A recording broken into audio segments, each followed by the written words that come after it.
Welcome to Penrose Learning, where we make understanding easy. You start by preheating the cast iron Dosa Tawa to stabilize temperature quickly.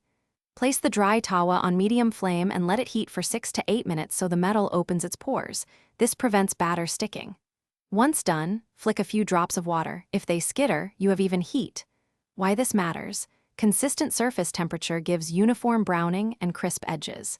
Make sure to maintain steady medium heat. Too hot will burn. Too cool makes soggy dosa. You now season the hot surface with 1 to 2 teaspoons of oil and rub it thinly using a halved onion or paper towel. This fills micropores and creates a temporary nonstick layer.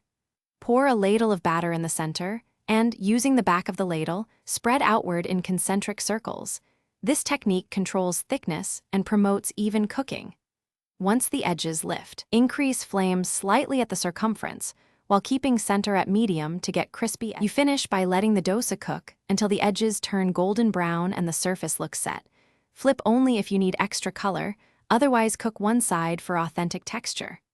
After removing, wipe the tawa clean of batter residues and reapply a light oil film before the next dosa to maintain seasoning.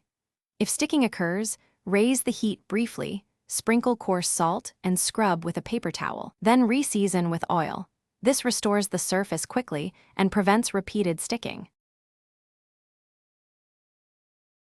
Thanks for watching. If this was helpful, leave a like and consider subscribing. See you next time.